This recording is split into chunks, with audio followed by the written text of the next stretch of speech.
And we are back for another live episode of the Kingdom. Welcome back, Drummy. New digs for the kid. Hi. We would like to, hi, Drums. We would like to welcome all of our listeners, all of the audience from across this beautiful country of ours, Manitoba, Sask, Alberta, Auntie Kim's back in Pincher Creek, BC, Newfoundland. Manitoba, Sask, Alberta. We're working here. Things are working, and we're on Rumble tonight. I figured out what was happening. So we'll be back in about 30 seconds here. I got the button loaded. We'll see you then. Nope.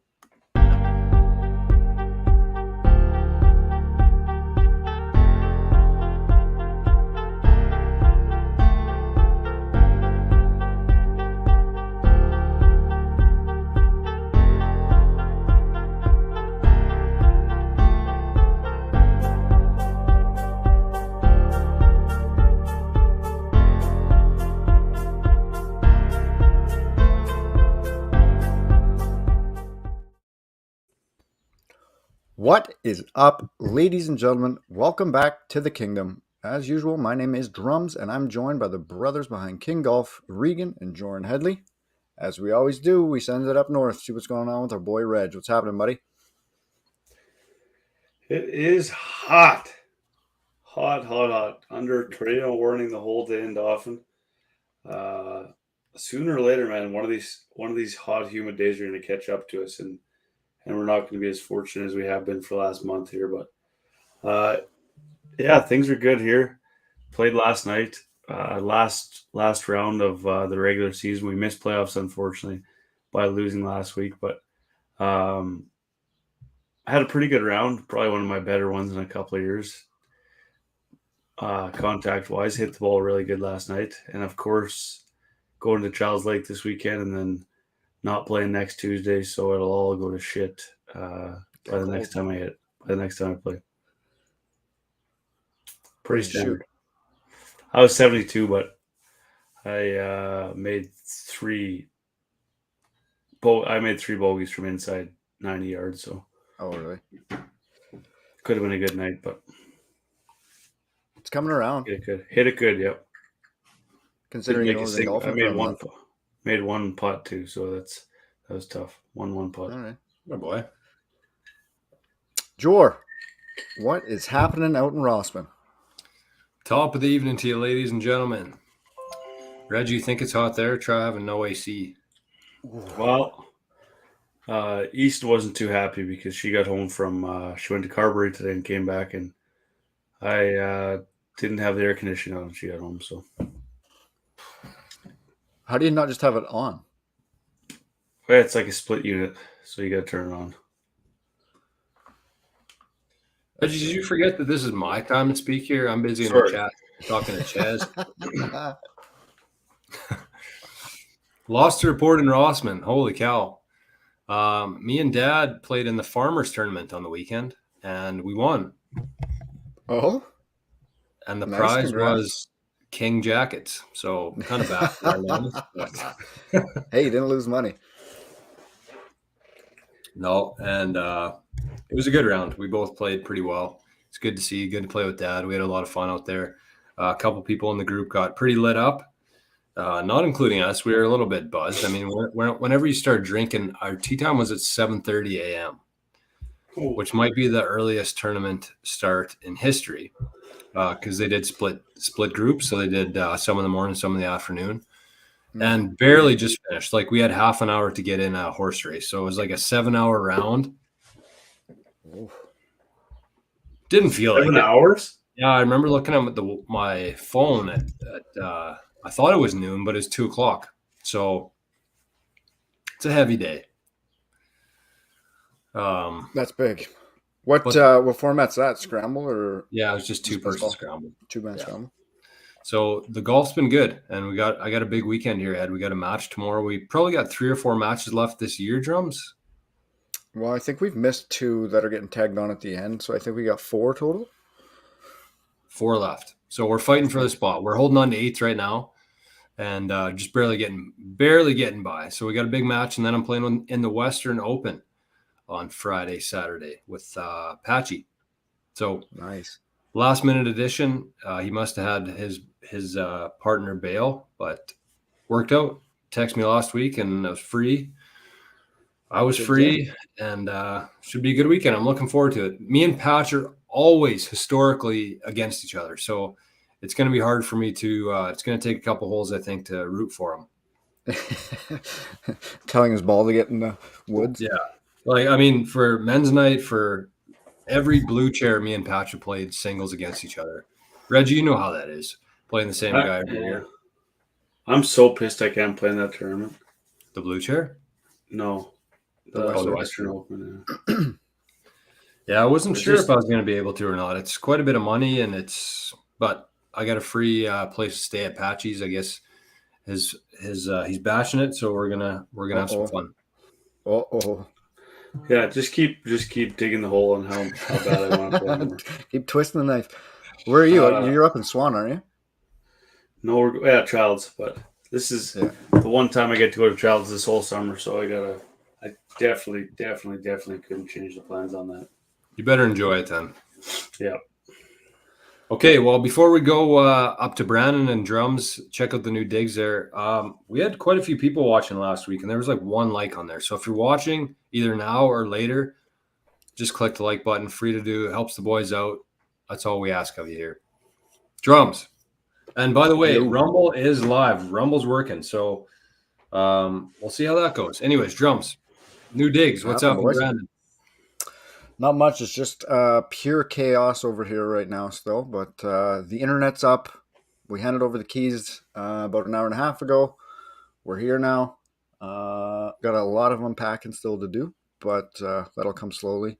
We're on holidays next week, so mine's completely off this place. We're heading to the lake and just putting my feet up for the next week. It cannot come soon enough. Like it's just I'm just crawling to Friday. Get me out of here. But golf-wise, I had my best round of league last week. Dropped a nice 80 with, I think I had 2 doubles that I shouldn't have even been close to doubles. Like I should have been par putts, but I 3-putted a couple times that round. That was pretty bad. But so yeah, like Reg, I think the game's coming around, but at the same time, after Thursday, it'll be a little bit before I'm golfing again. So hopefully my wheels don't fall off either. What'd you fire, Drummy? You were 80, weren't you? Yeah. Good round, low of the year? That's by the low of the year, yeah. Getting into fine form right before we got to hang him up for another 6 months. Yep. Makes sense, right? Well, you know what? I saw on Instagram a couple weeks ago the Shanks account, and Drake posted a nice video of the construction there. They're getting set up. They're pretty close, it looks like. They got the foundation down. Lots of things happening at Shanks in Brandon. And I forget who it was. One of the local guys from Brandon reached out and said, between this and I think it's Evo. Golf? Which is Austin's venture. We should be producing some damn good golfers in this area, I think, going forward, because, I mean, historically, you hang up the clubs in September, and unless you go south, which is like 1 in 10,000 golfers here, right, you're not playing for 5 months. And even with that, or 6 months, whatever it is, might be even longer than that. But even with that in the past, like this area has produced some really good golfers. I mean, not this area specifically, but like Cockrell and all the Canadians coming up right now. I think that things like this, like Shanks, like Evo, being able to golf all winter and not just go and, play 1 round with your buddies once a winter, like to have an actual facility, I think is going to be a big boost for the golfers in this area. And also not only a facility to go to. I mean, we've always had facilities, but like facilities where it's actually like you're hitting real shots. Right. Not Even to knock the Sims. Not to knock the Sims that they had, but it's just. We can knock the Sims, though. They were in Shiloh. Yeah. They're 20 years old. Yeah. You're swinging a club, and you're not getting I know what you mean, Reggie. Yeah. Like, it's fun, but it's not the same. It's not golf. I mean, it's almost a different sport. You're still playing a video game, basically. Yeah. But I seen today that they're ahead of schedule at Shanks, so fingers crossed that keeps up. And boys can open to a big grand opening. Maybe Ross goes in the chat. If he is, I'm sure he'd be filling us in here. But speaking of grand openings, Obsolete is open. Heyo. It's fully open, fully operating. I went there the opening day. Went there again Monday night with mom and dad. Have my first shift there tomorrow. I'm bartending. Honestly, man, I've wanted to bartend for like 10 years. Couldn't commit to Mr. Mike's because if I did that, it'd be like I'd actually be on like a real schedule and have to work a few times a week. This is just Ryan said if I can come in like once every 2 weeks, I'll be more than welcome to come in. So I'm really looking forward to it. He wants to do a couple like collab events with like go to a couple different almost like pop-ups as half King Golf, half Obsolete. So he said I could wear both hats doing that. So he's got lots of cool ideas down the road here. And yeah, it's such a great, like, it's so good for Dolphin to have, man. It's been absolutely packed every night it's been open so far. The beers are unbelievable. Even if you're not a beer drinker, they're unbelievable. Yeah, it's great. Also have to commend the Battle for the Belts tournament. 64 teams went off without a hitch. It was awesome. Me and these played together. 64 teams, yeah, of two. Two? Oh, yeah, that makes sense. Yeah. Still a lot, though. Mm-hmm. Me and these played together. Our first tournament was super cool. Did you get a divorce after or no? No, we had a lot of fun, man. It won't be the last time. We bogeyed 3 of the first 4 and 3 of the last 4 and shot 3 over. So it was a pretty good day. I don't know. We were even par for most of the day. At like we were 3 over through 4, and then we made 3 birdies in a row. And then yeah, it was fun, man. Just to grind and like she's played in terms before, but like a 4-man scramble's a lot different than a 2-man scramble. Mm-hmm. It was cool, super cool. That was in Roblin. Is that where that one is? No, that's in Gilbert.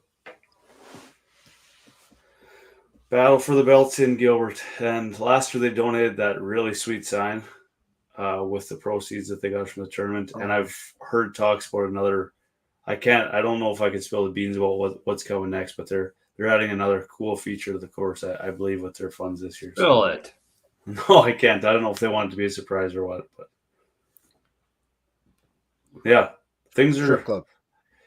Well, Gilbert is going to say another word till you tell us. So Gilbert is absolutely insane right now. Always like those rains were like, holy shit, nuts. Ken says hello. Hey, Ken. What's up in Portage? How's the course there? I haven't been out there yet this year, but I'd like to try to play at least one round. I think they got the International coming up too, if I'm not mistaken. But Cammy says King beer coming soon. Reggie, can you answer that? Might be something else other than beer. Won't be a beer, but there's something coming soon down the road. So hang tight. It's we'll give you a hint. It's a 1-stroke penalty.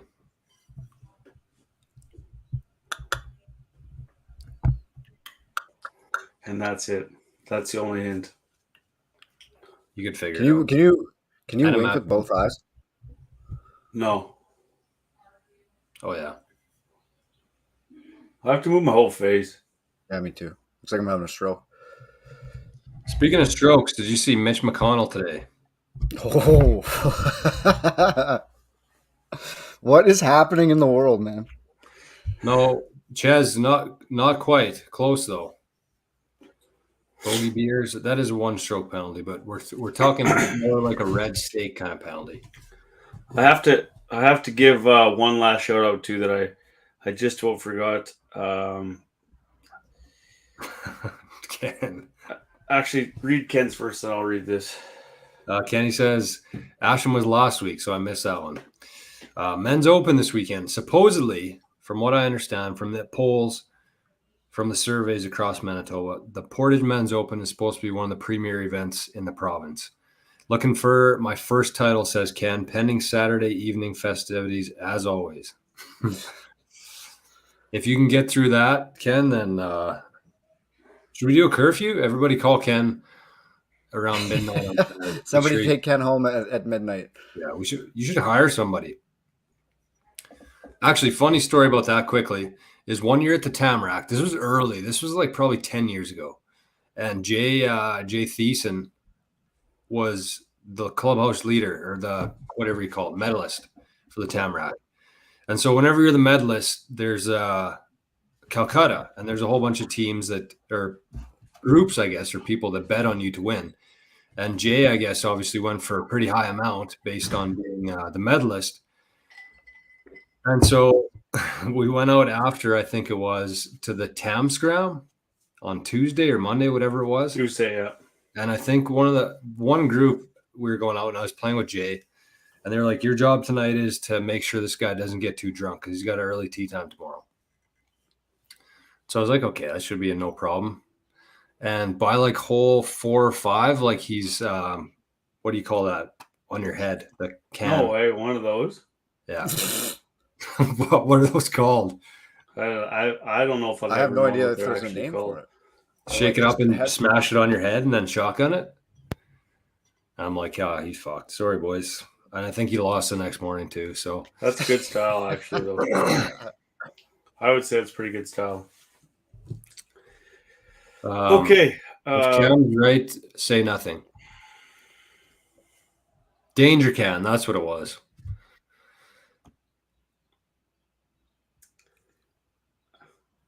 Okay. So I just want to promote a tournament that's it'll be at Gilbert on August 19th, Saturday, August 19th. It's called For the Cause, a benefit tournament for Isaac McCrimmon, the son of one of my close friends going through school. Grew up with her. Her son's got a rare, I believe it's a form of, I don't know for sure, and I didn't want to say it on what it is for sure, but it's a rare disease that they've unfortunately had to move away from Dauphin for to be closer to hospitals. I believe he has to get, without going into too much detail, he has to be close to the hospitals, which obviously comes with a pretty high cost. So they're throwing a fundraising golf tournament for him. Registration deadline's August 1st. We put the information on our socials today. Even if you can't make it, if you could send some cash or send some prizes, if you have your own business, send something like that out there. I know we'll be doing something from King Golf for the tourney. Yeah, very, very, very terrible situation, and support it if you can. What's the date again there, Reggie? August 19th. It's a 2-person scramble, $160 a team, meal and prizes, and I've seen a couple prizes that are insane already that have been donated. I think there's a Traeger. What else do we got here? Hello. Traeger, a massage chair, and a mini fridge fully stocked for the 3 prizes they've announced so far. So people are giving some good prizes. It's for a good cause. Yeah. Sorry to drop down the mood on the podcast, but I figure it's an important message to get out there. We have the platform to do it, so we might as well get it out there. Absolutely. Yeah, no need for apologies, Reggie. Thanks for bringing that up. It's on our socials. It was on Instagram today, and they shared it. I forget whose post it was. Maybe it wasn't a post. Maybe it was just a picture. Yeah, I sent you the picture. Either way, if you want to register, there's information on our story right now, or just reach out to us. We'll put you in touch with whoever you need to talk to about registering, and hopefully they get a really good turnout there. Yeah. Another tournament coming up, not a fundraiser, just a fun event, if I can find it here, is the Moose Mountain Classic at Kngdom, August 19th and 20th. And I believe this is coming from our buddy Colton Easton. He's a former member out at Kngdom, former greenskeeper as well, or not greenskeeper, but grounds worker. And August 19th and 20th, Kngdom, one of the premier courses in this area, Moose Mountain Classic. So I don't know where to register or anything, but figured lots of people in this area might be interested in that if you're not in the Tamarack. I can't wait till this wedding phase of life's over, and like we have weekends in the summer where we can maybe like venture out to those places. Honestly, I think that's gonna be so sick Agreed. if it ever ends. If it You ever just need to comes say out. no to a few things, man. Yeah. Doesn't have anything to do with age. Oh, we'll see. Okay, well, let's get into some shit here. What do we got tonight, boys? We got the opens done. We got all the we've got- majors done. We got all the majors done. We got 9 months till Masters, boys. Whew. That's crazy how that happened, Right? isn't it? Like it seems like we're just like It's not even August yet. it seems like we're just so pumped to watch the Masters. I know. Now the British Open's over and it's August. Depressing. What? Well- Depressing. It's kind of Harm Dog kind of put a damper on the Open, eh? No. Well, sort of. Like it wasn't interesting at all. It never was. Like you just. Okay, we're not going to absolutely- talk about the open yet. We're not there yet. We're Oh, not there sorry. yet. It's okay. We should give a shout out to the Carberry team who won the Prairie Mountain Golf League. Golf Cup. No, Prairie Mountain Golf League. Yeah. Shout out to Patty Law. I remember he was on the podcast a couple years ago when that was just an idea. And It's been 2 summers now and 2 very successful summers by the sounds of it. It sounds like there's some really good golfers and some really fun matches. Posse plays, Cars plays out at Oak Island. Obviously, Joel and the team from Carberry, it seems like they get a good mixture of guys traveling together, going to different courses, which is pretty cool. I think that's needed around here. I would really like to get a team in Rossman. I don't know if that's possible or not. I don't know if you need an 18-hole course or not. Probably. Yeah, I don't know if that would work. Yeah. I don't know. No. Well, no, because Carberry's a 9er. Glenbro's in it too. Yeah, Because doesn't Patty play with Glenbro? I think I so. think so. That's actually pretty deadly. But It's pretty deadly, but why wouldn't he play with Dosa? Like, I feel like Dosa would have a pretty good squad. There's a lot of good golfers at Dosa. I think that's probably the reason. Maybe too many at Dosa and not enough at Yeah. Glenboro. Yeah, that makes sense. Did Carberry win it last year too? Yeah. They Pretty back to sure. back. Yeah, That's what I thought Yeah. too. Yeah. and I'm fairly certain. Don't quote me on this, but if I recall, there's no strokes on those matches. Oh, just straight up. I don't know. I don't know for sure. But That's, it would well, be Barrett's in the chat, so he'll let us know. right. It would be much better, preferably, if there was no strokes. I mean, strokes are good, equalizer for men's night, stuff like that. But something like this, it's just nice to be able to go out there. And that's why I love the blue chair so much, too, is that there's no strokes. You just put guys against each other, similar skill levels. And if you're not similar skill level, well, you get wiped out. Yeah. And that's honestly at times that's the way it should be. And I know. what Gilbert, All right. yeah, it's Bite just your tongue. Bite your tongue. no, like something's got to change with the handicap system. I know we talk about it all the time, but like 3 of the 4 lowest handicaps in the entire league are 3 of the 4 teams that are missing playoffs, and it's like How fun is it for you guys? Yeah. like why? Why do I don't know. Whatever. Here's what I think. Here's my proposal for a handicap system. It's pretty straightforward. Would clear a lot of things up going forward. All you have to do for your handicap is whatever score is your best score in the last 365 days. That's your handicap. Drum shot an 80, he'd be a 9 handicap. Yeah. I shot a whatever 72, 73, whatever it is. I'm a 2 handicap. Yep. I like that.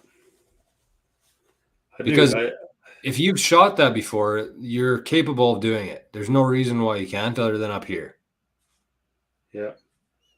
So I agree with that. The only, yeah, I do. I also like that somebody had an idea around here, and it's kind of shitty around here because you need everybody to form the league, which is tough because there's not enough golfers around here. But they said 10 handicap, and if you're above that, you don't get any more strokes. Mm-hmm. But you just play as a 10. That would work too. And I think then guys would try to grind down too, like 100%, you know what I mean? man. 100%. I think it would or benefit is the everybody. 10 or is the 10 stroke max? Yeah. 10 Right, stroke like if it's a max. 3 to whatever it is, yeah. Right.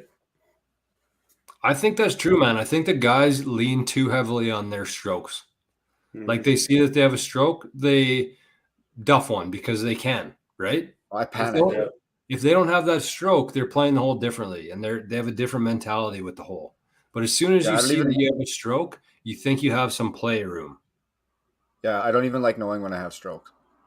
That's what I mean. Yeah. And I think that, I've talked about this with guys before, but I think that one of the key things to our league being so successful through the years is that we had the one handicap max. There's no handicaps on par threes. And I really think that that's made the field tighter, because when we started, there was like 4 or 5 guys that were like, had a big separation between everybody else. And there were 25 handicaps, there were 30s, all that. And now it's like, there's a few low ones, and then there's like 10 And at like between a 7 and 10. And then like the rest of them are between, say, a 10 and 20, just over that. But guys have gotten a lot better because they don't have those strokes, and They don't have it to lean on. You just lean on that handicap because you're like, oh well, whatever. We're still winning matches.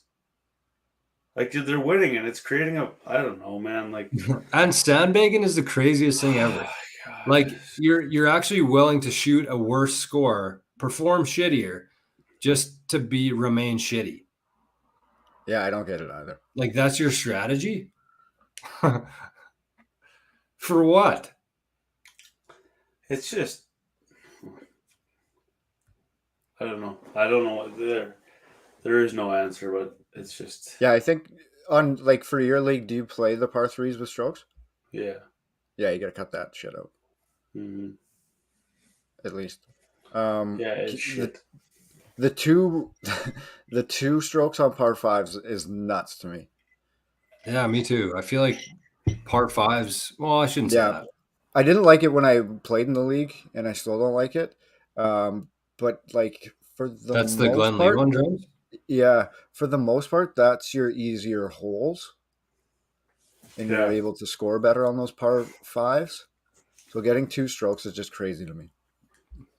They're easier and they're not, though, because you also have to remember that there's 500 yards and there's a lot more room to go wrong for higher handicaps, right? Yeah. Par 4, you put one in play, you can get it up by the green. You're probably getting 4 or 5. With the par 5, you could hit a good shot, but then you have to hit just as equally as a long shot, second shot, and that could get squirrely. So, I mean, I can see it too. It's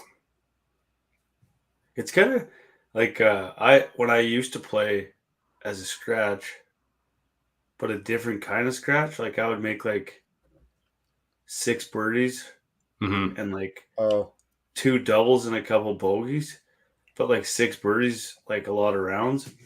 But now I make like 2 birdies and 4 bogeys maybe, and shoot like 2 over, but I only have 2 birdies. Say maybe more. Maybe that's putting it low, but like 3 maybe 4, but not 6 or 7 where you're, you know what I mean? Like it's tough, man. Like I think at the end. Go ahead. No, you go. You finish up. Like you almost have to go. Like it's the one time a week that I get to golf and keep score. So I don't want to like take out a driver on a par 4 where it doesn't make sense, but like you almost have to just sacrifice your score for the match. But I don't want to do that because it's like the only time I get to keep score in the week. I don't know. Change things, man. Change it. Yeah. You got the power. We'll see. I think at the end of the day, though, you're never going to be able to solve the issue of like getting more strokes or less strokes, or certain holes get less strokes. I think at the end of the day, what you want to do here is put a focus on everybody getting better at golf. Yeah. And I think that the way you do that is just by reducing the amount of strokes that you give out to each player. And over time, get better. Yeah, it's not going to happen in a year or 2 years even. But if you got the right crew of people, if you got the right league and the right setting, I think that you kind of make that a priority going forward and just say, like, we just want people to play better, because when you're playing against better golfers, you get better yourself, right? And at the end of the day, you want to be better, you want to enjoy yourself more. And I don't know, it's Cam's right. Being consistent in golf doesn't win for high or low.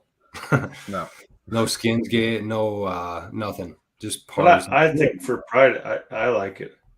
I like it too. I like making pars. But it's so boring. Like, you shoot around, like, you play around, like, nobody even really knows, like, what kind of round you had, because you kind of just, like, knock it on and Yeah, I know. whatever. Okay, let's move on here.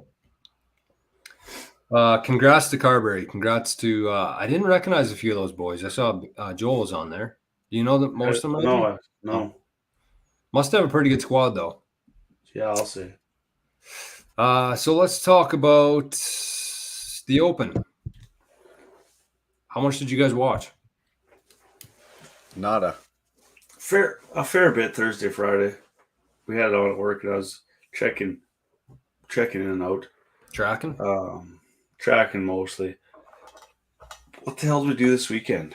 Oh, we had the wedding on Saturday, and then golf on Sunday. So I didn't really get to catch anything then. But Thursday, Friday, I mean, it is entertaining, that Open, but it's tough when a guy runs away and just never comes back to the field. It's kind of tough viewing, but it's also unbelievable for him what he did. What do you guys think of Harmon? Lefty. Got the waggle shit out. Reggie? Yeah, I'll be honest, like, both times when he had his rounds, I watched, like, the opposite half, because Rory was on the opposite half of him, so I didn't really give a shit. Oh, you were watching Sunday. No. Right. So I didn't really get to see a whole lot of airtime on him to comment even, but I saw they had a waggle counter. That's nuts. It's pretty harsh. I didn't think it was that bad, honestly. There were a couple times where it's like an extra couple seconds long, but I mean, who's it really hard? Wasn't it really like 40 like waggles though? Hey? Wasn't it like 40 waggles? No, I think that was like an exaggerated one. Oh, okay, good. Yeah, I don't know. It's like everybody just loves to find something now. Hey? Very true. And then just everybody pile on one person. Yeah. Like what happened to Patrick Cantlay? Like that was the whole buzz for a week on golf Twitter. It was how slow he's playing. Haven't heard a peep since from players, from anybody. But that week it was just like the end of the world. Like put Cantlay on a stake. He's dead to us. Yeah. Well, there was a bit of hype around him and Brooksy being together. Yeah, and what happened? But barely nothing. So I didn't see Brooks Koepka hit one golf shot this weekend, or Cam Smith, or DJ, or Phil. DJ. There's a reason you didn't. I saw Phil a couple times, and I saw DJ a couple times, and they were like 25 over. So there was some big names shooting 80s. John Daly beat JT. Yeah.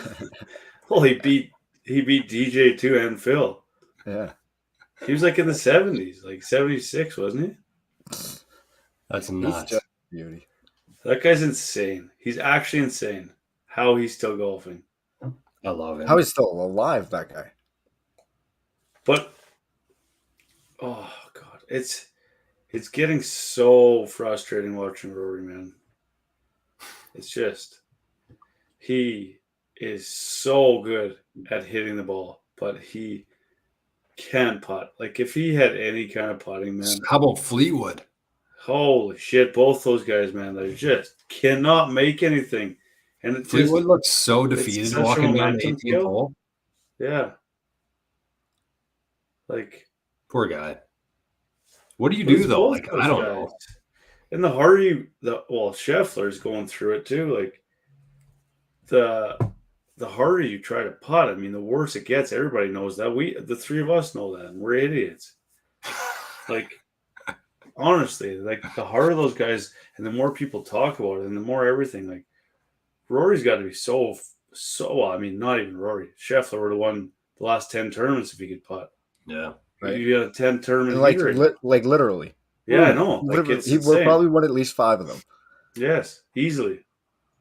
And he just can't putt. It's so frustrating. And I watch Rory closer, so that's why I see it. Like, he knocks it tight like every hole, and he just can't make anything.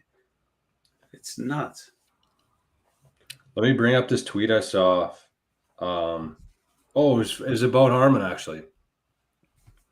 And it said, what if Scotty Scheffler did this? Or replace that with Rory or Tommy. Yes. And Brian Harman was 58 for 59 inside 10 feet, 98%. What? Unless that's fake news, but that's a Twitter picture. For the entire tournament? 58 out of 59 inside 10 feet. Oh. And you flip that to Rory and Scotty and Tommy, and it'd almost be the opposite, like 1 out of 59. Well, maybe not. I mean, but those guys would have been like 50 under, man. that's what I mean. I mean, Harman still played pretty well. Like, he didn't show one sign of, like, frustration. He didn't show one sign that things were going to slip away from him. Yeah, for somebody that's never been in kind of that position before, was nuts. just the highlights that I watched, he was pretty composed and had everything together and just kind of walked away with it relatively easy. Like, it seemed like it was probably a boring Sunday to watch. Nah, it wasn't though. I don't know. Well, like, there's no race. Like, obviously you're watching good golf still, so it is enjoyable that way, but it's not the same when somebody's walking away with the tournament as when there's a battle. Oh man, speaking of battles. Well, maybe wait for Reggie. What's Reggie doing? Is that a car?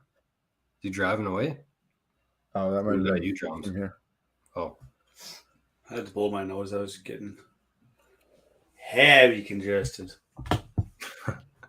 So with the majors being over, and we'll have to talk about this off air a little bit, but I got an idea going into the future. But I've been watching Tiger Woods versus Rocco Mediate, 2008 U.S. Open on YouTube. What a weapon! One of the craziest rounds I've ever watched, honestly. Like, I mean, you say that about a lot of Tiger rounds, but this was just like, okay, so I wish I wrote some stuff down, but I'll try to from memory here.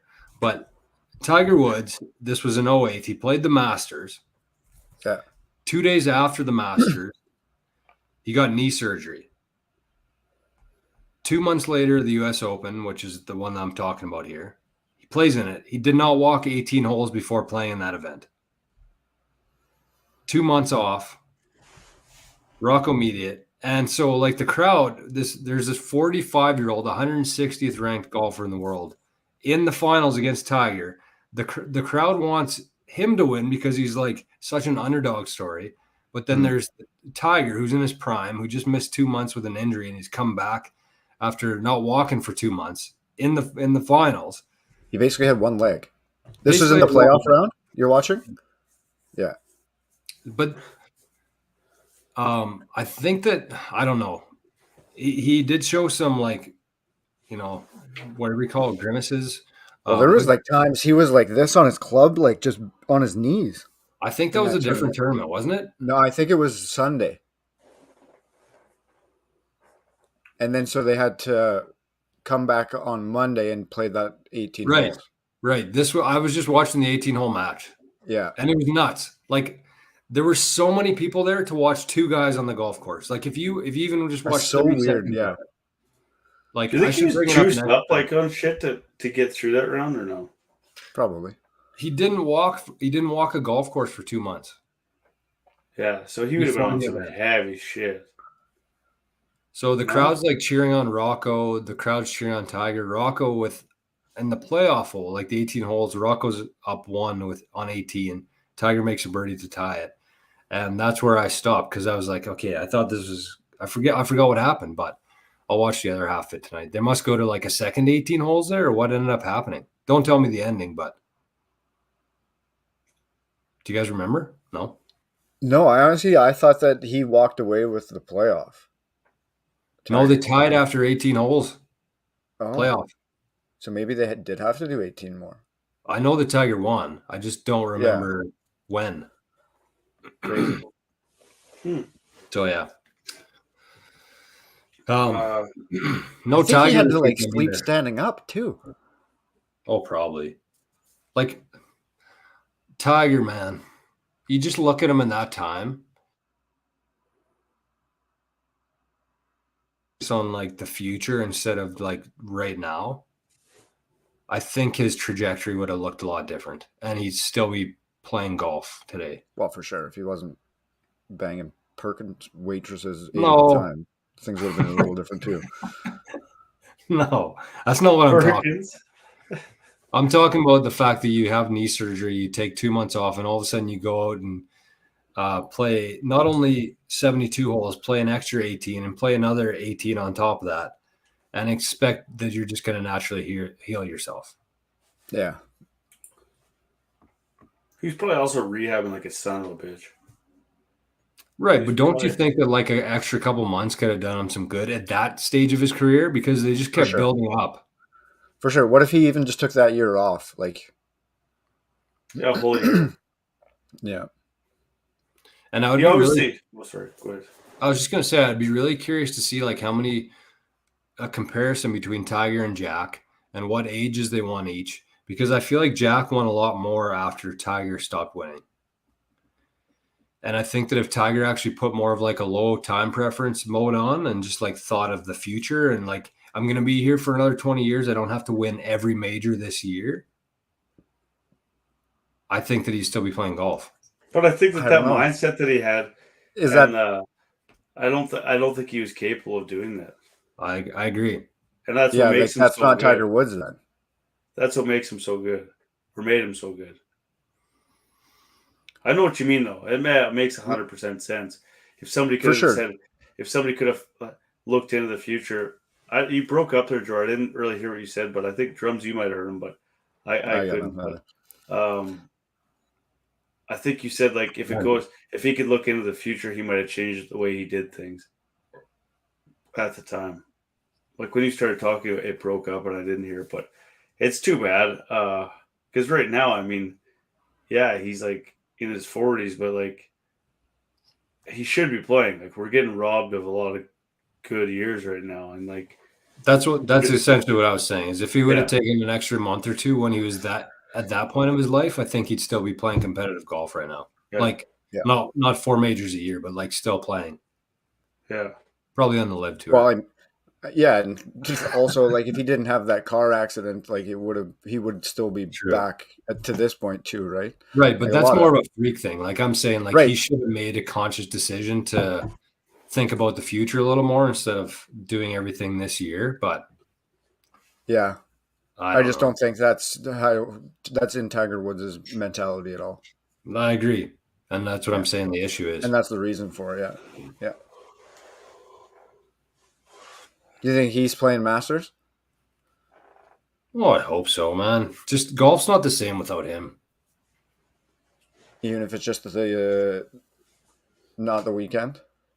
That's why you need to start loving somebody as much as I love Rory. So you still get that feeling when they're doing good. I'm getting there with Brian Harmon. Who would you guys like? Who's your guys like that? That are like that, or you don't have? Well, nothing. I don't really have like a specific one. Yeah. Like there's a hand. Sorry, go ahead. No, I was just gonna say, like, and I was thinking about the other day, and we might be going too deep into this, maybe not. I'm guessing there's quite a few Tiger fans listening to this now or later. But like, think about from my perspective personally, like my life trajectory, golf, King Golf, this podcast with you guys. None of this would be happening right now if it weren't for Tiger Woods. Just straight up. Not the fact that I wouldn't love golf as much as I do, which is probably the case, but also like there wouldn't be as many people golfing and there wouldn't be a demand for King Golf stuff. There wouldn't be a demand for people to sit here and listen to a podcast. I don't think. No. And so he changed the landscape of the sport. No doubt about it. the sport and like a bunch of people's lives because of it. Oh, 100%. Even at a very small scale like this, like without Sure. if Tiger Woods didn't do what he did, we wouldn't be sitting here doing this podcast. I bet. Sure, you were kind of chirping last podcast about Scheffler wearing TW stuff. Like the number one golfer in the world right now is wearing Tiger Woods apparel and shoes and trying to be Tiger. Still. And he's the world number one. Yeah. And he's 45. He's 50, isn't he? Scotty's 77 years old. Colton said that's the turn of the clip that's been circulating from Stevie when he tells a story about Tiger hitting from the path. When he tells him to fuck off, I'm waiting the tournament. That must be in the second 18. I think you could actually hear his knee crack, like during the shot. Like I think if you slow the video down, I think you could hear his knee crack. You watched that guy swing at that time of his career, man. Holy. Held nothing back ever. And we weren't doing swing speed back then, right? Like, I wonder what his was in his prime. Even with like the steel shaft and shit, like how I wish they could. I how bet hard they was could that figure boy that swinging? out. Yeah, They could figure that out. we have the technology. Either way, he's nuts. So, anyways, the idea that I want to do here, and maybe I'll tie this in with next week, and we can kind of revisit this once I see the ending of this, and maybe you guys can watch it. It's actually really good to like fall asleep to.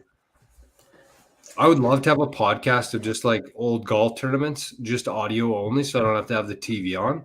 But like, there's nothing better to fall asleep to than golf and like commentators and like, I don't know, it just kind of shuts your brain off. Yeah. Man, hangover Sundays with watching like some bum tournament, those are the best naps ever. Ever. You just Not crash close. on Actually, Blue Jays games are up there too. Oh yes. If you wake up and Jim Nance is still talking, like it's just beautiful, beautiful feeling. Blue Jays, though, you wake up to Buck. Just if the Blue Jays hit a home run, you're awake. But other than that, you can pretty well coast through the whole game. That'd be a good alarm to have on your phone. The Masters music, and then just like Jim Nance saying good morning. Okay, get him on Cameo and we'll start selling that. Speaking of mornings, me and Eastman getting up at like 6:20 and going for walks. It's an absolute day changer, man. I like that a lot. NASCAR would be the best. Sorry, Reggie, go ahead. Yeah, walking. No, it's just a total mind change. And it's so nice in the morning. Man, it was 22 degrees this morning at 6:15. Just got to show you guys how nice it is out here right now. Oh, Jesus. Yeah, that'll do. Sunrise. The sunset looks better in person, but what was I gonna? Oh, and a shameless plug for King Golf. The King Golf undershirt is the best shirt to wear during a 6:15 morning walk. Also, Sunday afternoon nap, pretty comfy as well. Yeah, the best. On the couch. Those are my favorite shirts, man. I wear them like every day. Yeah. Okay, you missed something on the agenda here. We got to talk about it because it's important, I think, in the golf world right now to talk about. JT? Yeah. Ooh, boy. Like, you take them or no? Is it a Ryder Cup? Yeah. Yeah, probably. I'm going to say yes. I'm going to 1,000% say yes because you guys all know you played in the Tamarack, you played in the Blue Chair, you played anything. Match play isn't golf. Like, it's golf, different. but it's not completely golf. Different. And the only thing that he's lacking right now in golf is confidence. And if he gets going a little bit with a partner and feels the energy, he is. You just chuck him out there with Spieth. All they do is win. Sure, as much as you don't like him, he's been it has nothing to do with that. He's been the face of American Ryder Cup, President's Cup for 10 years. And yeah, but he was playing a hell of a lot better going into it. You see him golf lately? Yeah. But Joel looks like me out there. I think you have to. And I honestly believe that, I know it's an aggressive thing to say, but if they don't take him, I think it's going to be a dark year or two for him. I don't think so. That's what I was going to say. Your follow up is like, if I'm the Ryder Cup captain, I think that I probably would take him. I mean, if it was me, like in my current, whatever, I probably don't take him. But I think that if I'm the captain, I take him. And for one, because the Americans have less to lose, I think. If JT shits the bed, they have 9 or 11 other guys who can pick him up. And the last couple events against the Americans have just been like a cakewalk for them. So I don't know that there's a huge amount of there's not that much weighing on it. And I think that it could either go one or two ways. I think that if JT shows up and starts playing well again, I think that I'll carry forward. If he doesn't, I think that's when he slips into a dark spot. Right. But at the same time, if they pass on him, if they don't pick him as a pick, I think that he actually goes back and to square one and learns how to do things again properly, because he's done it before. So I think that he uses it as like a motivation type deal. I don't think he goes into a dark place after that. I don't. Reg, do you know how they do it? Is it top 6 in points and then captains pick the last 6? Yeah, I believe so. Okay, so the states, the 6 that are in right now on points, you got Scotty, Wyndham Clark, Brian Harmon, Brooks, Xander, and Cantlay. So then in your 6 picks, you still have to choose from Max, Cam Young, Jordan Spieth, Colin, Ricky, Keegan Bradley, Sam Burns, and all those guys are ahead of JT at 14 on points. I just think that he's earned his way. Yeah. From history, I don't think there's a right? chance. Like previous team events. Yes. Yeah. I'm not saying this here. I'm saying he's earned his way, though. Yeah. He has to be respected enough for them to take him as a captain's pick. He has to be. Yeah, I think so too. Man, that's not far away either. What's that, in like a month and a half now? End of September, something like that. Yeah. Oh, end of September? That'll be sick. Especially because the Euros are kind of coming on. More so the internationals are coming up, but the Euros are as well. We need Robbie in the chat. Where's that guy been? He used to be our fact checker. Who? Robbie. Bobby. End of September. It's your dad. September 29th. You guys hear me okay still? Yeah. You were fucky there for a minute. I can hear you. At least I haven't dropped. Okay, Red, 25th. what is? Ryder Cup. Oh, that's when the week starts, yeah. But Friday's the 29th. Get your misinformation drums. Need the fact checkers on you. Reggie, you got any bets for the upcoming weekend, or what are we looking at here? Yeah, I was looking at a couple different things, honestly. Ooh, boy. I won some cake today, too. Can't tell you betting on what, but I won some heavy cake today. Dogfight. Cam Young, obviously the number one favorite. He won it last year, reigning champ, playing pretty good, played well at the Open. His game's starting to come back into form here. He's only paying plus 1,400, so I'd probably stay away from that. Maybe put a bid on it, but I'd probably stay away from that. I was actually looking at Lucas Glover. As weird as that seems, he's been playing some good golf, and he's paying plus 3,500. And there's not that many big names in this tournament. We always say to ride the hot hand, to win, or even he's paying plus. Hang on a sec here, sorry. It's okay. To be a top 5 finish would be plus 800. So even if you slap $20 on that, wouldn't be a bad bet. You're not going to make a whole ton, but also Nicholas Hogard, he'd be worth looking at as well. He's got some good odds. He's paying plus 1,000. Hey, what's he all about? Hogard? Yeah, he's a stud. He'll have a good week. Boogie. You heard it here first. Fair enough. Who was your picks for the Open? No, you didn't have any. Yeah, I picked Rory? Rory. Oh, we did a contest last week. We totally forgot about that. The three of us. I wasn't there. Oh, just me and you, Jor.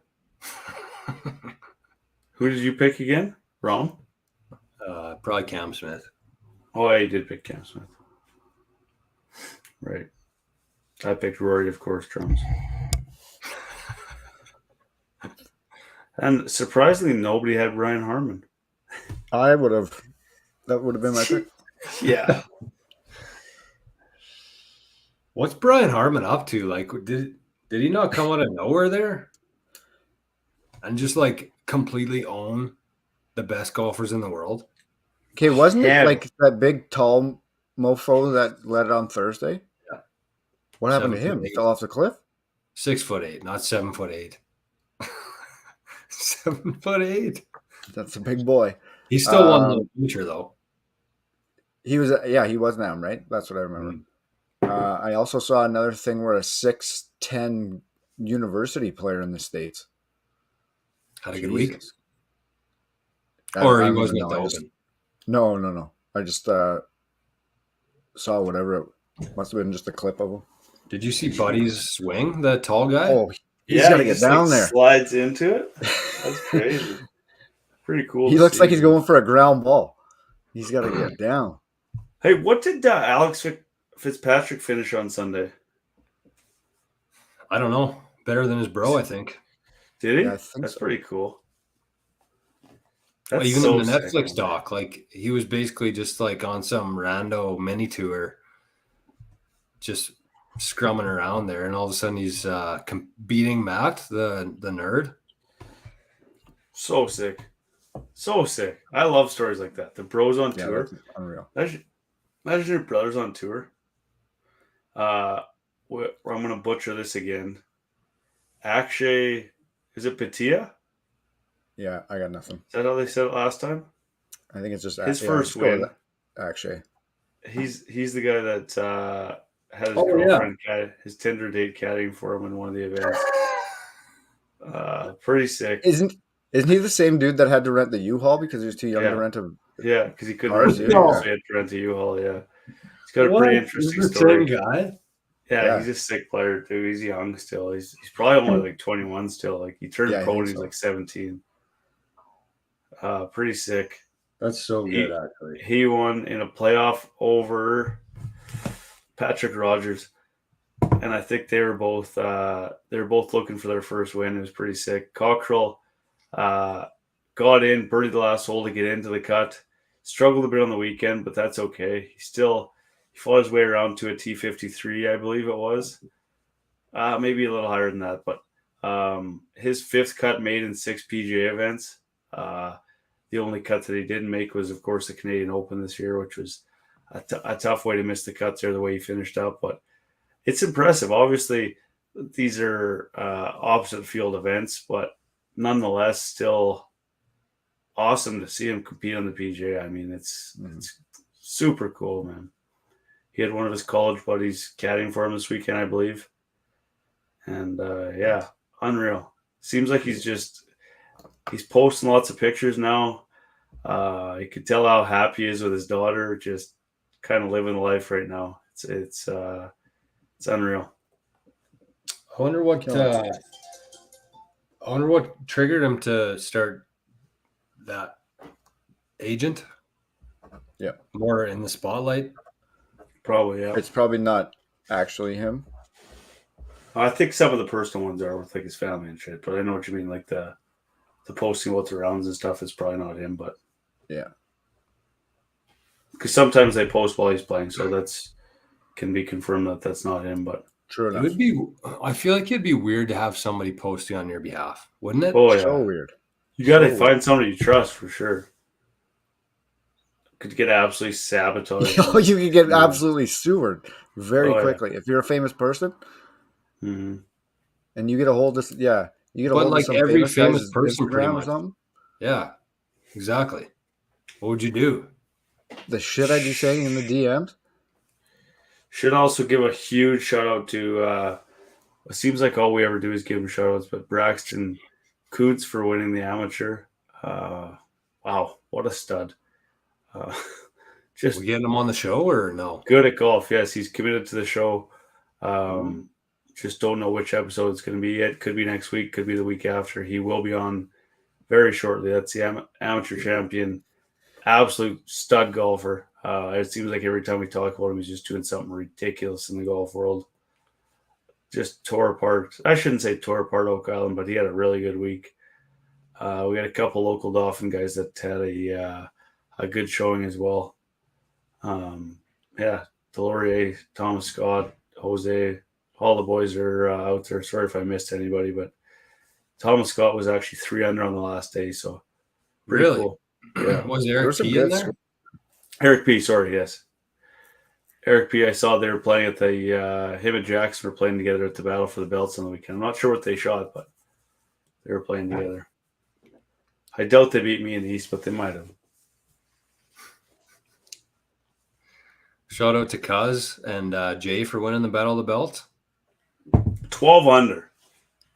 That is stupid golf. Pretty good score for a 2-man at Gilbert. Like 59. Okay. What did I think Colby said they're 28 on the front? That would make sense. 7 deep, yeah. It was him and Thiessen. Yeah. And they bogeyed what hole did they bogey? They bogeyed. Oh, 11? the par 3 downhill 14. 14. I could see that. Oh. Okay, well let's and a big shout out to Des and Oak Island, man. To have like an event like that at Oak Island is nuts. Like 3 or 4 years ago, you drive into Oak Island, anytime, any day, there was 2 cars in the parking lot. Yeah. From workers. They Very figured true. it out. They've hired the right people. They have things running well. It's just such a good course. And I'm sure everybody is sick and tired of us talking about Oak Island, but if You know they what ever deserved a shout out, it's for hosting the men's amateur. And I've heard nothing but good things. Des said it was a really good turnout there. There was a bunch of members who came out, watched for the days, and pretty cool. Pretty cool to see. You know, it's actually kind of cool. Like, I've had a lot of people, and I know it is like, it's obviously not that many people, but a lot of people who hear our podcast and see our post about Oak Island, they're like, yeah, I wanted to go check out the course because you guys talk about it all the time. And it like far exceeds everybody's expectations. I think that Oak Island and Gilbert might be the two most, like, they're in that same category that And people Kenosha. just have to, and Kenosha. People just have to get out and play them. Like, they are such good golf courses. It's unbelievable. They're worth the drive wherever you go, I would say. It's Like, so- not we're even so really. lucky to have them. Oh, I shouldn't say that, but like they're in a different league than a lot of courses around here Mhm. in terms of the fairways. Like those fairways are second to zero. And the greens at Gilbert are second to zero. Wheat City greens are looking pretty good too, eh, Drummy? They are actually. For as quick and how crazy some of those pins were at the King Cup, I heard it was like 6 times that. So like some of the scores that those guys were posting on those greens For the Am, for the Am, crazy. they were tough for the King Cup. Wheat City, though, I've never seen Wheat City in good shape as it is right now, ever. No, My entire it's life. crazy. Love it. I got to get in there. I have It's to about get in time there. that a city of this size could have a course that can at least take a bit of pride in, Yeah. like it's in the city. You know what I mean? Yeah. It was such a shit show for way too long. Yeah, amen to that. All right, let's do Fix Your Divots. Speaking of the boys, Eric P., Braxton Kuntz, all the boys of the Prairie Scratch Tour. Lutz had a good week. Jordy's Yeah. up there, yeah. Chirdo had a good first round, really good. Said he could have been a lot lower. What was he, minus Had a bit one? of had a bit of a struggle the second round there towards the end, but I mean, it happens in golf, as we all know. Oh, I didn't yeah. text and ask him what happened, but shit happens on the golf course. We know that Very impressive golf, though, for him. Yeah. So this week's Fixer Divots is brought to you by the Prairies Crash Tour. As we just mentioned, Prairies Crash Tour filled the void on what golf in Manitoba needed for the past several years, in our opinions. A competitive, fun place to show off basically the province's best amateurs. Jordy and the boys are doing a hell of a job. Their Instagram's awesome. They got their points race now. Obviously, Braxton's leading that. You could head over there. Actually, Eric Proke is sitting 8th in that. So there's a local guy there. Kind of cool. It's just it's a great thing for the province, and I think it'll actually retain some golfers that can stick around here and play competitive golf for the summer. And head over to their Instagram page at Prairies Crash Tour on Instagram, or check out their website, prairiescrashtour.ca. Trumps? Yeah, so this week's Fixture Divot pet peeve comes from Peyton Lepla. I believe that's how you say the last name. LaPlaw, I think. And Yeah. Lepla. Yeah. And the pet peeve is excessively long pre-shot routines. Anybody spring to the front of your mind that needs to fix their divot here? Yeah. I figured this was an applicable one after Harmon's Waggle Fest over the weekend. No. Yeah. Well, it is, but it's. Oh, sorry. I know exactly who he's talking about. It's a Someone Gilbert? Ooh, It's what? spilling some tea? Oh, he doesn't golf at Gilbert, does he? What did you say? Yeah, it's someone Gilbert. Sorry, I won't throw him under the bus. It's all good. I might have had my first yawn in Kingdom history just there. It sucks, eh? Excessive pre-shot routines? Yeah. Honestly, nothing worse than that. And I mean, let's say we have the Fixture Divot segment. We post about it every week. There's people that send in their pet peeves of the course. I'd say 50% of every week is slow play. Right. And you know what causes slow play? Shit like that. Dumb shit. There's no need for it. No. At all. I get there's like a comfort level to what you're doing, but holy, let's go. Remember how long we used to give Rob shit, and he finally changed it this year? His putting routine, anyways. Mm-hmm. For honestly, 10 years, we ripped him apart about it. I honestly believe that is the cure to most of life's issues. Is you need to have a group of friends or a group of people around you to tell you when you're fucking up.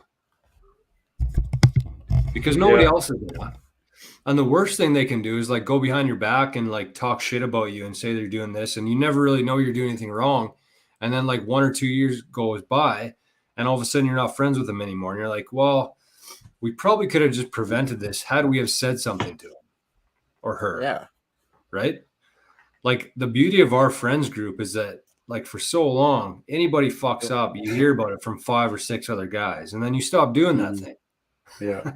Right? Man, there was days you got to like check yourself in the mirror 7 times before you leave the house. Oh, yeah. Still is. Apart for this shirt or what? Still is. It's funny how it doesn't matter. If you have like say this ankle brace that I have, it's funny that if you're out in a crowd, we could meet up in my vehicle before the round, and I could tell you exactly which 2 guys are going to say something at the course that day about literally anything I do in Gilbert, anything. Honestly, it's the craziest thing. I can tell you exactly. Different subject though. That's just jealousy. No, I know. Maybe, but jealousy and insecurity. Yeah, maybe. Okay, I'm gonna piggyback off the Fixer Divot this week. Okay, I got to get something off my chest. Oh, there's nothing that drives me crazier in golf. This is my biggest Fixer Divot. You could call it what you wanted. I think I've actually maybe now that I'm getting into it, I've maybe said it before on here. Bigger than fluffing in the rough? Bigger. Whoa. Drop that bomb. I hate when somebody says, oh, my partner's already in for a par. I'm just going to pick this up. Fuck you. Putt your fucking putt.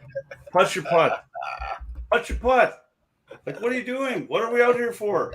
Oh, good. You got the same score as your partner? You're literally just out here for the match play? You don't care about your score? Then don't tell anybody what you shot after the round. Don't pick up a 10-footer and then tell people what you shot after the round. Don't do that.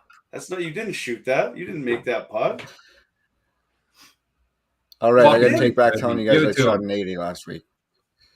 No, I'm just saying, like, you could do it all you want, but then don't tell people what you're shooting. Don't tell people your scores, or don't pump your handicap up, because that's not your handicap. What if they just give it to you too? Yeah, Just be if like, oh, it's your 3 partner's already feet, in with a maybe. par, just grab it.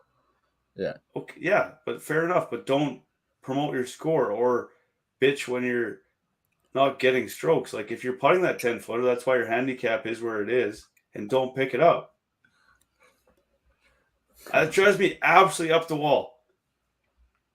Like, I can't even, like, I literally, like, if I lose a ball, I'm trying to knock it on. And I got like a 25-footer for bogey, and I'm trying to make it so I don't get a double.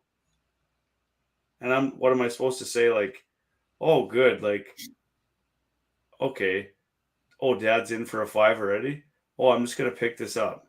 And I'm just going to take my bogey. Even though I just blast one in the bush, knocked it on like a 25-footer. Oh, it's okay. Like, it's all good. He's in. I'm just going to take this. And then you mark down a 5 on the card. You're only hurting yourself. Like, whatever. Everybody does it. That's what drives me so crazy. I could have had a good round last night, and I missed 2 3.5 footers. Like, I could have just picked those up. Yeah, but yeah, whatever. And you would have shot better. It's all good. Well, Reggie, I like that. There was a hat throw. There was some passion. I hate that so much. I can't change the comments here. Can you guys hear me? Yeah. Yeah. What the F? Maybe you got to shut down here, Reggie, with your hat throw. Raging. Sorry, boys. Oh, he's gone. I don't know. It's just. Oh. Here you go. It tries me, man. Is that literally like the biggest thing another person can do? Yeah. Maybe not even like intentionally to you to piss you off. Yeah. On the course. I would say so. Because I know you get pissed off, and it happens like lots when you're like out in like a group and just like partying, but golfing is like talking like right before you swing. Yeah. Yeah. Like, I mean, it happens in like groups when you're drinking and shit, but if you're talking the whole time, it's not a big thing. Right. If it's consistent, if it's silent, consistent talk, but if all of a sudden it's silent and then they start up a conversation right when you're about to hit, it's intentional. Like, for sure. You know what it is. Like, we still peeving? No, Drum just says that's the biggest thing to piss you off. I think it is probably. I don't know. Yeah. Well, you wasted a good fix your divot there, Reggie. Maybe we can rehash it someday. We need to edit it out. Took away a bit of Peyton Thunder. I'm sorry. No, you're not. I'm sorry. Reggie gone wild. You love to see it. I've never loved anything more than seeing that. Although Drums had a good freak out here not long ago about Tiger Woods. I'd like to watch it again. That was a really good one. Okay, well, a couple things. My internet went down. Sorry about that, folks. The internet was down here from Friday night until I think Sunday morning. It was nuts. That's not safe. Oh, the you're in isolation, bro. The credit card system around this whole entire area down for a whole day, Saturday. Jesus. You couldn't pay debit or anything at the course or anywhere, like all the way from here, like Minnesota, I think. So good reminder, folks, have a bit of cash hanging around. You never know what you might be paying for with cash. It might be more than a round of golf. Honestly, pretty scary though. Like a full day. For sure. Like at Rossman Lake, I was talking to the girl at the counter. I was like, what have people been doing? They're like, well, finding cash. I'm like, how? They're like, Like, She's like, I'm pretty sure some people drove into towns to get cash, to pay for a meal, to pay for a round of golf. Like, really that's sea half an fishing. hour of your life. Well, I remember the King Cup last year, Scotiabank, or no? Some bank went down, and none No, of my cards worked. it was Rogers. Was it Rogers, Rogers? that's what it was, and that they had whatever couple bank contracts and shit. So I didn't have any cash. Yeah, I had at to, OJ's. yeah, I had to live off you. Mm-hmm. That's right. So, good reminder. I mean, just keep a bit of cash hanging around. Who knows when you might need it? Carry a couple brownies in your wallet. Could be gas, could be golf, could be food, could be anything, but you never know. We're too reliant on the internet, for sure. Yeah, but it also helps out a lot. It does. We Speeds up a mailed you lot. this I don't know. podcast.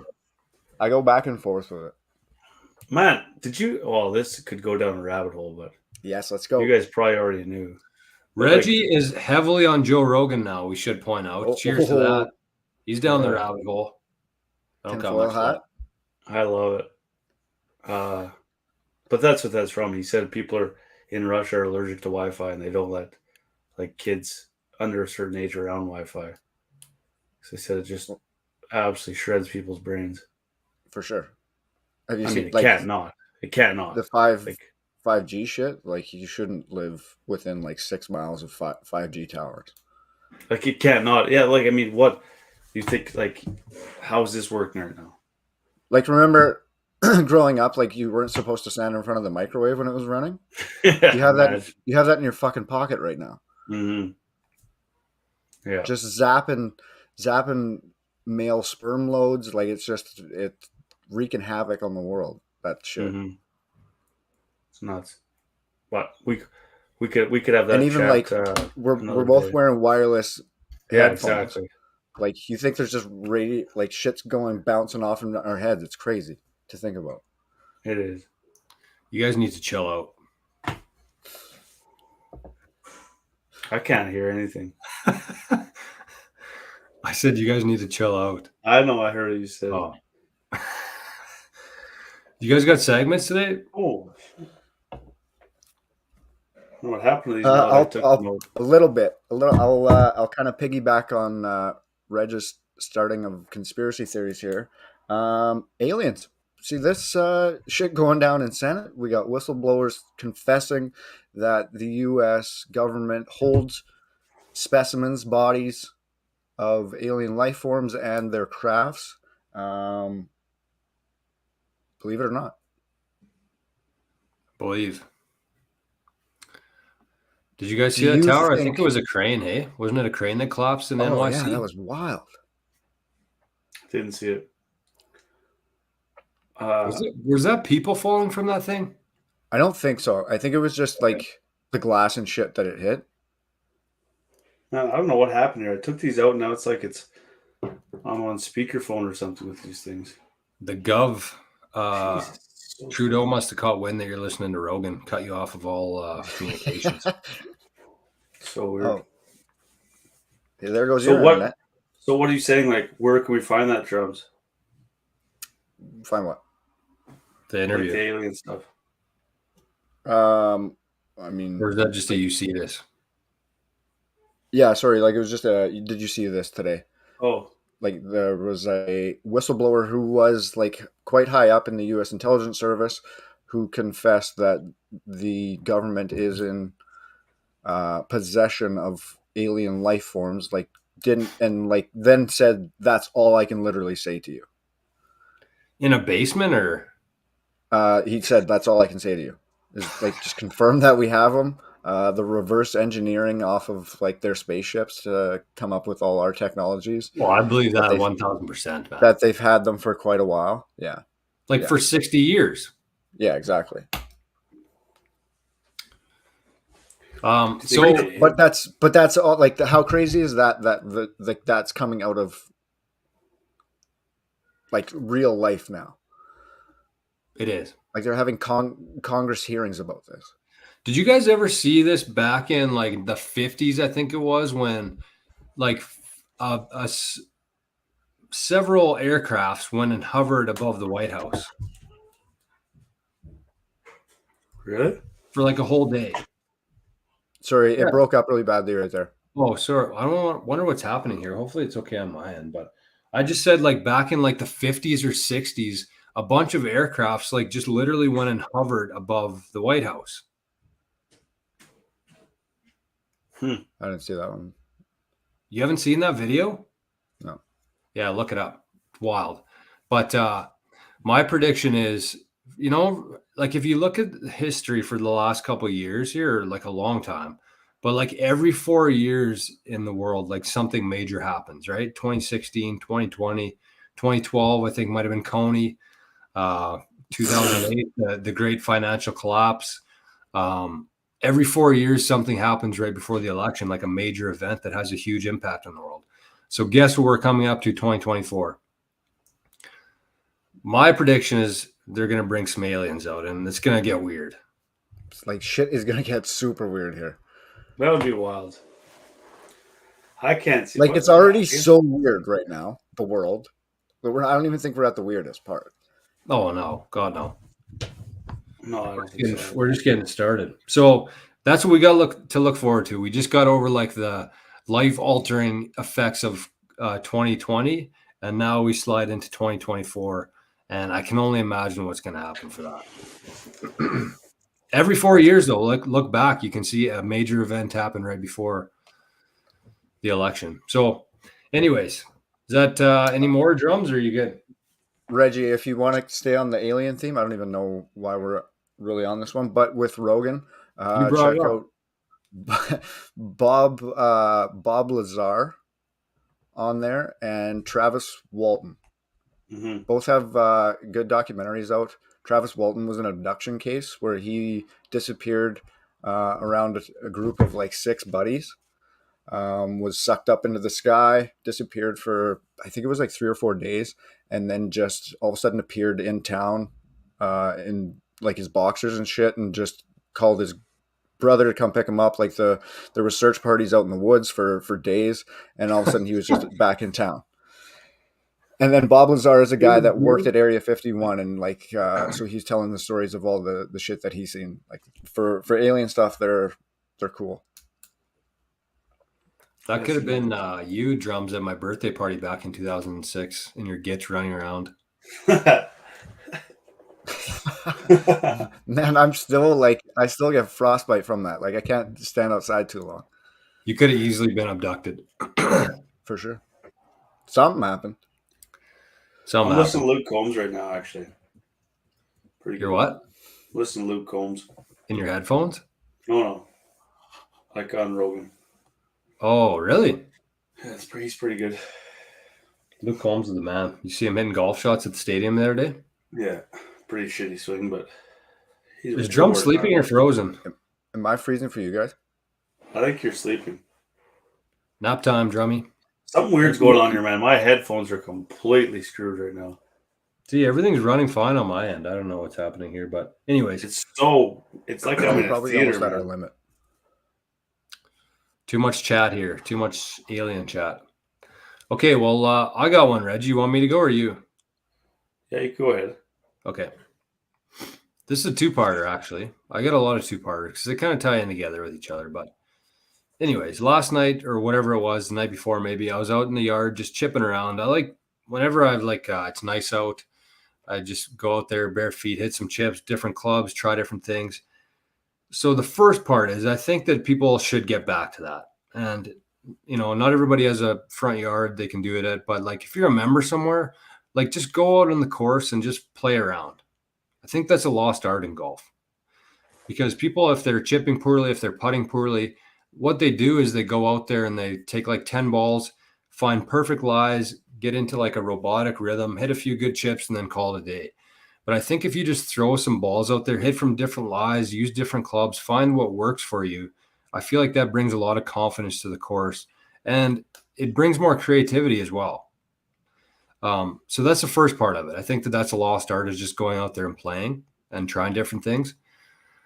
But the second part was that one of the things I was doing was hitting over a tree, and, just for fun, like just screwing around. But in the past, what I would do was right before I would hit a shot. Like if you need to elevate can you guys hear me? Okay. Okay. If I needed to elevate a shot, what I would do is just open up my stance. I'd look at the highest leaf that I needed to go over and focus on that. And it works okay.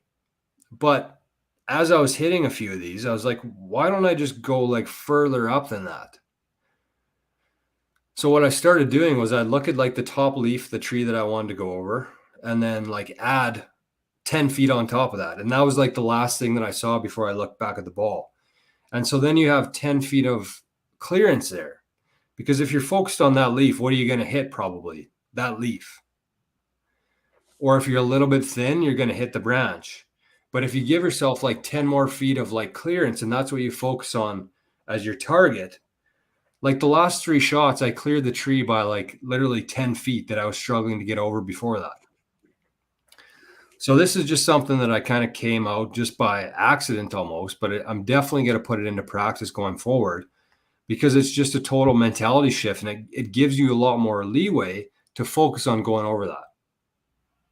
So I thought that was kind of cool. It's I got a fire pit back there and I just chip around the yard, try to get into that fire pit. And throughout the year, I've probably made like 4 or 5 of them from say 20, 30 yards.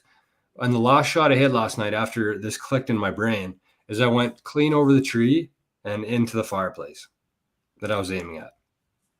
So that's like dunked it or bounced dunked it? Dunked Nice. it. And so I was like, well, maybe there's something here. This needs to be a topic for tomorrow. So not a whole lot of times you need that in a round, but next time you're in that position where you need to go over, you need to elevate fast. Instead of looking at the top leaf there and focusing on that, go above that. Go like 5-10 feet above that and focus on that. And so you're going to have a lot more leeway, I guess, for yourself. Give yourself room for error. Yeah. Yeah. That's it. Okay, I got a 2-parter as well, kind of. First, I was just thinking of this as we were chatting there. Actually, the first one I'm going to go with the first part of the year and first probably month and a half of the year. Actually, just until just recently, I obviously was in a boot for 8 weeks. Got pretty out of shape. Couldn't do a whole lot of physical stuff. A huge component of golf is just like I've been exercising for like 2 weeks. I'm not bench pressing 250 pounds. I'm not squatting 500 pounds. I'm just finding a way to get active for 30 minutes a day to get in better shape and a better mind space. And it has affected my golf game so much in terms of I'm hitting it probably like 5 to 10 yards farther. I'm not tired by the end of the rounds. It's just like such an easy thing to do. And then I took it for granted for so many years because I just never really got out of shape ever. Because I was like, but as you get older, like it's just so important to stay active and to like, you don't have to do a whole lot of anything. You just have to get active. Because once your body you get out of shape and you stiffen up, man, it's so hard to golf. It seems like it's just such a chore. Like I could try as hard as I could a few weeks ago to hit it anywhere close to as far as I've hit it for the last 10 years and not anywhere close. But once you start to work out and just do little things, your flexibility goes up, your strength goes up. Like it's just, and like I said, I'm not doing these crazy workouts or anything. I'm not working out twice a day or for 2 hours. Like it's literally like 25 minutes and it just completely changes. And it's not just golf. It changes everything in life. Honestly, it's just like such a, and I actually, what helped me to get into the routine, I guess, was Rogan's podcast. We listened to all those ones on the way home from Kelowna. But then I also I listened to the one with Drums. You've talked about him. He's a comedian. Is it Joey Diaz? No, Segura? Segura? No. Tom Yeah, Segura? Tom Segura. Man, that podcast, honestly, I know it's like been 2 weeks and it's easy to stay fresh for 2 weeks, but like that podcast actually in the last 2 weeks has like changed my life on like Like it's crazy to a say, but newer it's like one? yeah, Yeah, they just Yeah, talk about like like building habits and Tom's like, lost a shitload of weight. yeah, that's what they were talking about. He said that he's not doing anything crazy. He's just finding a way every day to stay active and do something every day. And like I we've mean, the been going for biggest those. thing associated with all that stuff is proper diet. Yeah.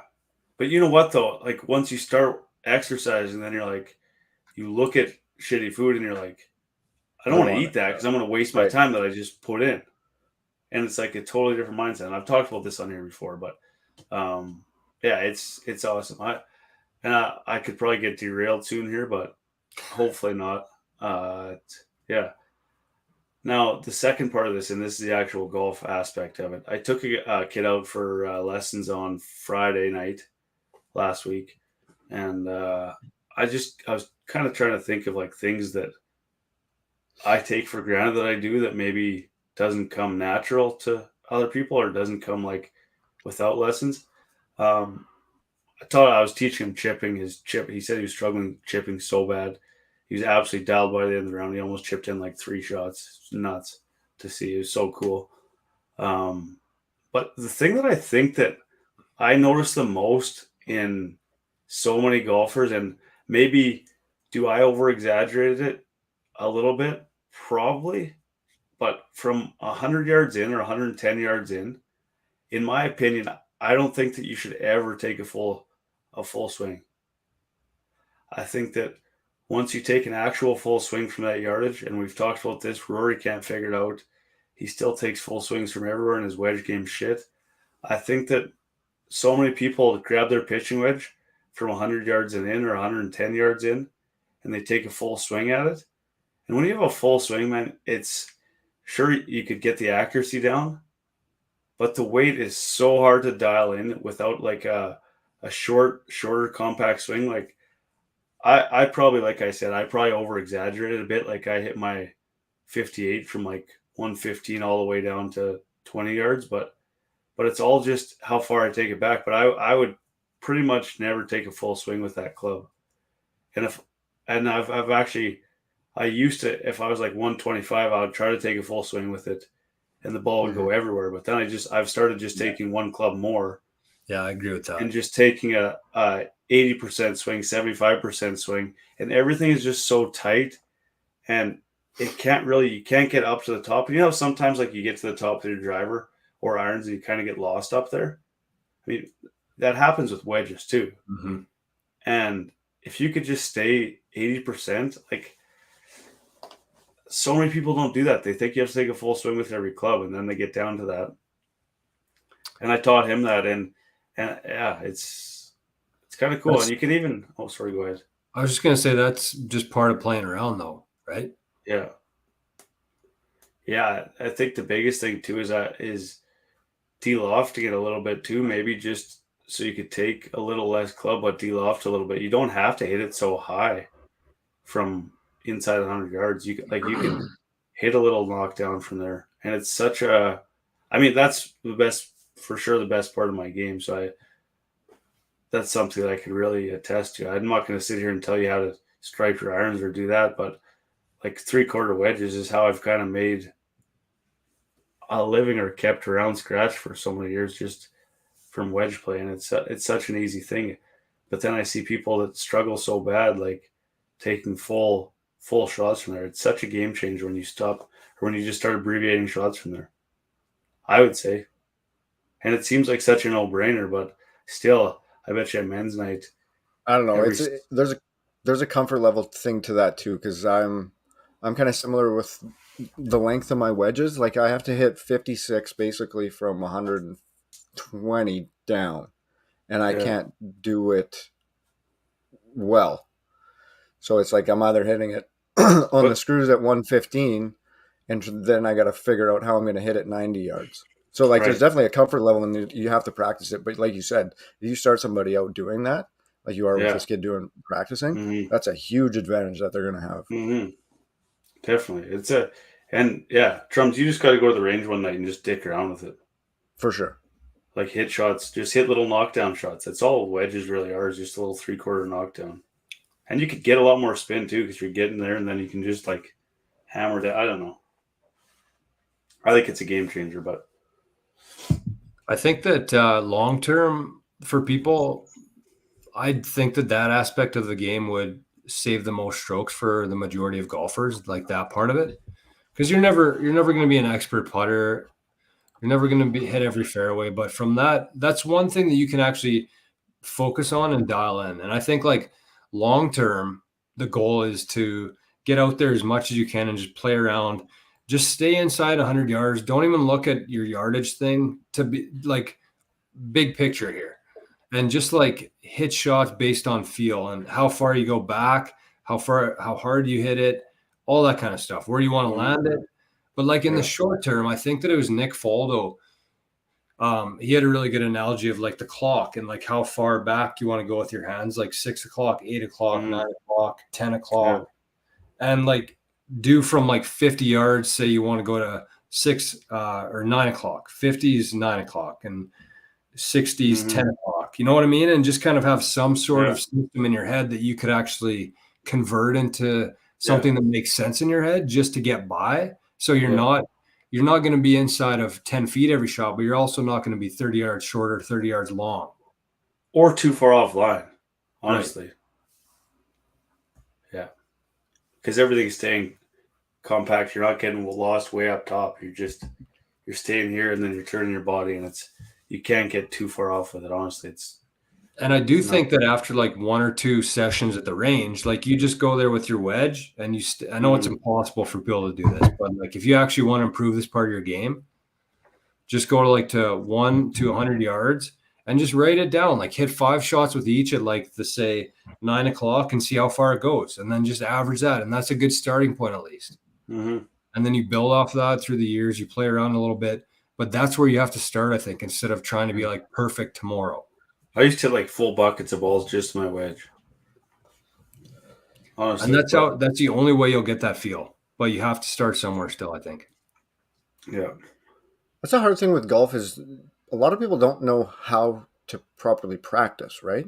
Huge. Like, 100% go to the range and hit balls. Like that's the basis of it. But like you said, figure it out. Like if you're doing it at an 8 o'clock thing, do a couple 8 o'clock shots, write it down so you don't forget it for the next time you come out, because the new shit, you just got to keep repeating it, right? But yeah, I hadn't even thought of that. Like I've never actually sat down and figured actually how to practice properly. Right. And do you know what the craziest thing is, Drums, when you start hitting these 3/4 shots and you're not taking the full swing and getting lost up top, like you'll actually hit your clubs farther because you're hitting 3/4 shots and you're always on the sweet spot. You're not hitting toe shots. You're not healing it. Like everything's on the sweet spot, and it just goes so much farther when it's on the sweet. It's like it sounds such a stupid thing, but like you have a shorter swing, so you got less room for error, or like less error, and then it's just, I don't know. Try it out. It's nuts. Ches said a lot of people can't get past the ego part of taking more club than swinging within yourself. Yeah. I think ego has a lot to do with everything, even going to the range. It's hard to go to the range and just hit wedges because you want to be pulling out your driver, because a lot of guys, and I mean, I've experienced this before, but like you go to the range and like maybe you don't hit this club very well, so you avoid that because you don't want to look like a dumbass in front of everybody. And so you just ignore it. And you're like, okay, well, I'll hit a few 9-irons because I like my 9-iron. So I'll look good here at the range. And then I'll swing as hard as I can for a few drives here and try to outdrive the guy beside me and big dog him, even though nobody on the range gives a shit at a period. No. But if you can get past the ego part of things, that's where I think things will start to change for the better. It's hard to do. Oh, man. I hit my driver like I hit it on 1, 2, 3, 5, 6, 7, 8 in Gilbert, 10, 12, 13, 15, 18. Like that's the most drivers I've ever hit in a round ever last night. But it's because I'm only hitting it like 260, but like down the middle every time.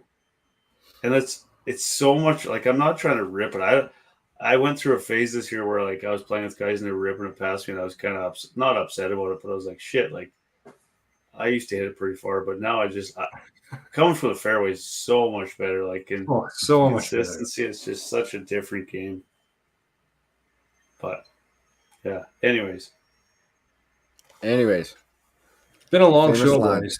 Productive. That's a long one. Wow, that was a I good got to show. work tomorrow, so I'm not going to see East. I got to work at a 6 to 11 tomorrow at the brewery, so I better go put in some time now. Got to feed those kids. Oh boy. Anybody in town, stop by Obsolete tomorrow. See your favorite bartender. You buying? Can't commit to that on day one. What if they come in with a swipe up promo code? Reggie 17% off. Yeah, there you go. We should say Colton, he's got some advice here from Bob Ratello's book. Practice 200-yard fairway finder shot for the tee. Like get really comfortable hitting a club, say a 5-iron, 4-iron, 5-wood hybrid. Find a club that you can find the fairway with when you need it in under pressure, and then 100 yards in. And I really believe that if you can dial in that 100 yards and in, that has a really big impact on your chipping. Huge. I mean, that's 100 yards in is chipping, but like right off the green and your putting, Mhm. because when you're that dialed into the hole, you're looking at things differently than you're trying to make putts. It's a totally different mentality when you know you're going to hit a good putt versus like trying really hard to hit a good putt. Yeah. Yep, definitely. Also, one last thing here. The Glow Golf sold out in 10 hours, Rossman Lake. Yeah, that's Hello. impressive. Drummy can't make it this year. We've had one other course in this area reach out to see if we could host one at their golf course. Ooh. So we might be doing a second encore event in September. We'll see, though. It's still up in the air. And it's going to be a nice little niner around here as well. So if you can't make the Rossman one sold out, maybe you can catch the encore. Okay, let's wrap the show. Cooking raw with the Brooklyn boy. Love it. That's it, fellies. We're out of here. This is a big show. We're coming up about an hour 43. So that is it. Sorry, Drums. One more thing. I was delaying that as much as I could because I knew you had more. Rumble was a go tonight. We should give a shout out to anybody listening on Rumble. Looks like there's 14 people over there. So Rumble, welcome. You'll be seeing more of the Kingdom now that we got her figured out. So cool. We're out of here. Love you, boys. Peace. Later, fellas. Love you, fellas. See you, everybody.